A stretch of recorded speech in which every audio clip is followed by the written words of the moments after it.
Alright guys, how we doing? We're out in the snow, which is a fun little environmental pressure element for them, but also, as you notice, we have everybody tethered to their stations, okay? I'm working on something today that I call tether testing. Some trainers call it tether decompression. But essentially what we're trying to do is another way of teaching our dogs self-control and self-soothing in containment type environments, mimicking sort of like a crate or a barrier, or even in the future what we're going to get to that's very important, place training, right? Good job. Good boy.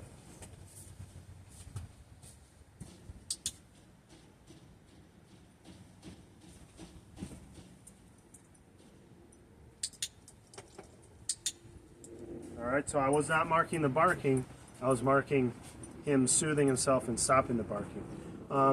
But again, this is going to help set them up for long-term place training. Place training is an invaluable tool, something I teach all my dogs, no ifs, ands, or buts about it. What that looks like is getting them one of these nice little raised cots, or in his case, just being on a mat, and being able to maintain that general area without breaking until we release them. So it's not saying that they have to go to a placemat and sit rigid like a statue and hold that.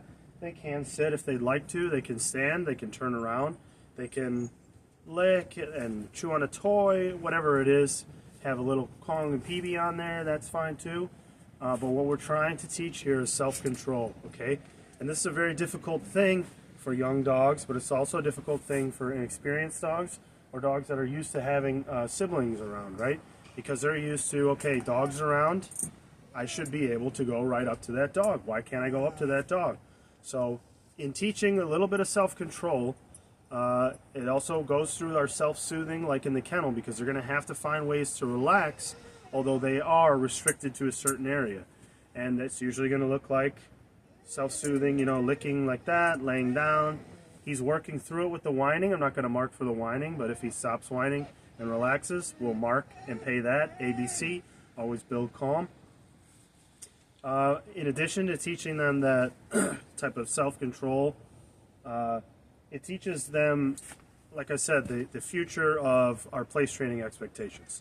The fact that they can be around and in close proximity, but they can't be rude like that and demand barking at other dogs, okay? Howdy over here is doing absolutely nothing wrong. He's whining a little bit, but he's trying to work through it. And then Teddy's over here pouncing, play barking. I want to get at engagement, I want to get engagement, I want attention, I want attention. What do we do when a dog pines for attention in a disobedient way? We could do the opposite, and we don't give it to them, okay? And then when they give up on that rant and the demand barking and the pawing and the whining, and they self-soothe like he's about to, we click and we pay for that. So essentially this is just like a step up from being able to be calmly crated next to each other. This is like the crate without the bars, right? This is invaluable. Don't overlook this tool, don't oversimplify it, don't write it off. Your dog has to be able to be tethered and to be relaxed. Who's winning at this exercise right now? Mr. Man right here. He's got the slow, low wag, which is right where we want our tail. He's more interested in me than he is these guys. That's what I like to see. Trainers out here, handler, owner, guardian, let's say, that's where we want our attention. We don't want it over here trying to jump off this place and go play with his friend. We want it focused here on us. Place training. Let's say we're having guests over and our dog is struggling a little bit with greetings. Maybe they jump a little bit too much. Maybe they get a little too riled up. They run around the house. What are we gonna do in those situations? We're gonna get raised cots like this, or one of those nice comfy dog beds, but elevated. Remember to elevate their places. They're always less likely to break place and more likely to remain calm on place if they're elevated. They feel a part of the group, they're closer to our eye level, and they're further from the ground, so it's harder for them to just break. Let's say they're struggling with those intros with our guests, right? What do? Hey, we know someone's about to be at the door. Teddy, place. Our dog runs over to the placemat, and he sits there, and he maintains this area. Good job. You're such a good boy over here. Now, we can't get to place training without a tether unless we can get through place training with the tether. If I had to tell you right now who'd be the most likely candidate to be able to do place training first, it would be Mr. Marv over here. I love his demeanor. He's tethered to something and he's going, no big deal. There's other dogs around whining and barking, no big deal. I'm going to look at this guy. He's got great engagement right now. A+, A+, A+ over here. And it should be no surprise that the youngest guy out here is struggling the most. That's okay. That happens. That makes perfect sense. He's had less situations like this. He's had less exposure. Of course he's going to struggle the most. And he's the youngest, so he's got the most energy. And he's most excited to play. He's most easily excitable compared to the rest. It makes sense. This order, you can just, as soon as you tether a dog, you can really very easily gauge where they're at behaviorally, where they're at mentally, where their skills are, okay? In terms of just socialization, in terms of just self-control and restraint, this guy's ahead of everybody. Yeah. All right, and then right in the middle, we got him trying to work through it. Howdy's got the whine going, but it's not a bark, and I'm not going to correct out here, okay? Because place training is something that's going to be kind of, up to them to hold and maintain the expectations of. We're not going to be constantly there holding the lead and tethering. We are, when we transition from a full tether on a place, we'll transition to just the lead on, placing and holding it and staying there. Then we'll transition to just the lead on and not holding it. Then we transition to the lead off and we just say place. Our dog goes over there, they sit. And then when we want to remove them from place, we say FREE and they hop off and they can do what they want. So the one example that I gave was with guests coming over. Good job. Caught that auto sit. Always pay for auto sits, right? He's attempting to self-soothe. He's manipulating his body. He doesn't know exactly what he's doing, but his brain is sending signals to calm down. He's manipulating his body to lay down. That's going to calm the brain down. Whereas the young buck is trying to escape and figure out how to get out of here. Let him work through that. Let them work through it. Don't hold their hand. Don't baby them. It's only going to harm his progress. All right, and you and your level of frustration and how many times you'll have to run exercises like this. He's just trying different ways. He's backing up now, trying to see if he can get out that way. Whereas a more experienced, a calmer dog that can show some self-control and soothe himself is just like, hey, I'm in this situation, so what? This guy's here. I feel safe with this guy. I'm going to do what he tells me. High-level obedience. He's great instinct for being, displaying obedience. I love it. And he's getting there as well, and so will he. It's going to take the most time with him because he's the youngest, no big deal. Another example when we want to utilize place training, let's say, I don't know, we're going to eat dinner, and we don't want our dog jumping up on our lap and whining and looking for scraps. Teddy, place. Dog runs to place. He lays down. You mark. You say, good boy. You eat your dinner. He stays on that place until you're finished. Give him something to do on there, especially the younger guys. The older guys, the place will be enough. They'll take a nap, they'll relax. But, you can give the young guys something to do on there. Give them a bone, give them something. And then eat your meal. Your meal's finished. You go over, Teddy, free. And then he can jump off the place. If you say free, remember that free's not a command. Free is just the relinquishing of training. So if you say free and he wants to stay in the place, by all means, stay in the place. Finish your nap, finish your bone, finish your Kong and PB, whatever you're doing. But this is a great way to test and assess your dog's temperament and their ability to naturally relax in situations that are a little different, right? When have they ever been around dogs in a situation like this and not been able to socialize? It's hardly, if ever, happened. Maybe being leashed up and like going on a walk, but that's again why this exercise is fantastic. Place training for when guests come over, place training for when eating meals, place training just for obedience. But another big one, and I'm glad I just hit on, is this example here. Although we're not mobile, this will bleed over into, good job. This will bleed over into good walking behavior. What is walking but seeing dogs and not pulling to them? Seeing dogs and understanding, hey, there's someone at the other end of this leash, and I'm going to defer to them. That's what we want if we're out on a walk. We want our dog engaging with us. Eye contact shows respect, shows order, shows obedience. We should not be letting our dogs greet other dogs on leash unless we want to encourage pulling. If our dog is trained on leash and understands leash pressure and how to walk on a loose leash, then we can do friendly dog greetings if you know the dog.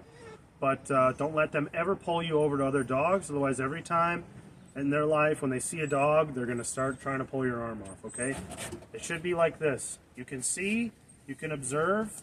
This is still socializing, guys. I know that people don't have a strong concept of the... Oh, sorry, bud. Thought you were going to catch that. I know that people don't always have the strongest concept of socialization. They think it means going to the dog park or going to doggy daycare. Absolutely incorrect. A dog can smell another dog from miles away. It can communicate with another dog without ever making a noise, okay? They're visual learners and they're visual communicators. All they need to do to socialize is be in the same vicinity of a dog. This is socializing right now. Absolutely, this is preferred socializing. This is what every trainer would prioritize over letting a dog loose at a dog park, running around, and not having any boundaries and going crazy. That has its purpose, mostly for energy dispersal and kind of learning the indexes of play, but this is much more valuable in a training setting. Now we're getting more frustrated, right? The frustration is manifesting auditorily now. It was physical, now he's starting to bark. Man, I want to get out of here. I want to figure out how to get to these dogs. What he needs to figure out is that being calm on here is going to get him more than struggling on here. Once he relaxes and soothes on here, that's when we're marking and paying. And that is the only time that we're ever going to release from tether testing as well. If he's struggling, I'm not going to go over there and unhook him and say, we'll try again tomorrow. Because all he's going to do tomorrow is struggle until I unhook him. But if we're calm enough like that, and we're about to do an auto sit, perfect. If we're calm like that, or we're calm like Marv, you can end the exercise at any time. Do it for 5 to 10 minutes. This is going a little long just because I'm ranting and raving here about, you know, anything and everything I can think of. Auto sit, pay for that. But guys, your dogs need to learn independence before they can learn how to be a member of the pack with you, right? If they can't be on their own, they can't be together. They cannot do it. They will run into too many obstacles, they will push too many boundaries, and they won't know whom to look towards for advice.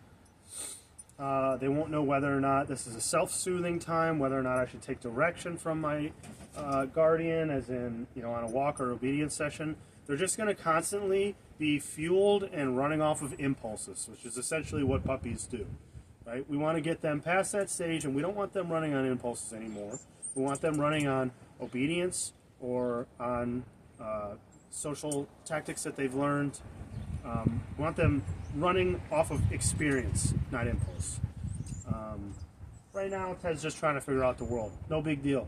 I've dealt with puppies that, you know, I do this for a minute and they're screaming, they're flipping around like an alligator, and then they soothe, they calm down, click, pay, and the amount of benefits that bleed over from exercise like this into regular life, innumerable.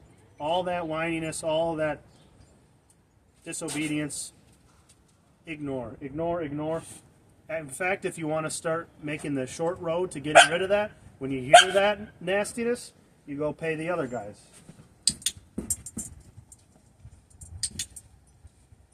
It's not out of cruelty, it's out of, I want his brain working and going, well, why did they get paid and I didn't? What's the difference? Good job. That's the difference.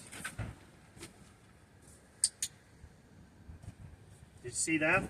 It just took one time, ignoring his barking and paying the guys that didn't bark, for Teddy to go start turning the wheels and go, well, maybe I won't be a little nasty boy and bark at everybody. Maybe, since those guys got paid for sitting and being quiet, I should try sitting and being quiet and see what it gets me, okay? We just want them to learn some semblance of balance and order, and it's a great way. It's a great and very safe way to assess where your dog's at in terms of, you know, self-control, balance, and impulse control. All right, it's definitely a great exercise for impulse control. I'd say A, B, getting there, C maybe C plus. But you know, you have to have different expectations for different dogs. All right, he's much more experienced, so we have to understand and be ready for that. These guys, older dogs, they're getting there. They've seen more of life. We want things to be, you know, in a sense, they want them to be a little bit desensitized to things like this, right? We want them to see so many dogs that seeing a dog is just, oh, hey, that's cool. Not this crazy, whoa, I got to get over to that dog. You could tell that these guys have already seen and been with more dogs because they're tethered right next to each other and they're like, whatever, dude, it's just a dog. I can't get to it. You know, they'll try in the beginning, try as they may. Once they realize they can't, how quickly the dog settles into that situation shows how well they can control their impulses.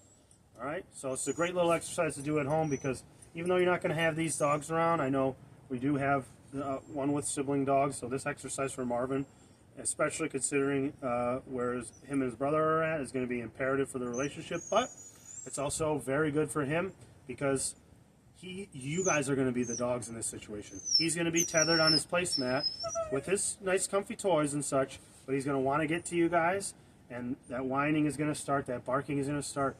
Ignore, ignore, ignore. As soon as he self-soothes, the barking stops, hit that clicker, go pay your dog. He learns, boom, right away in that moment.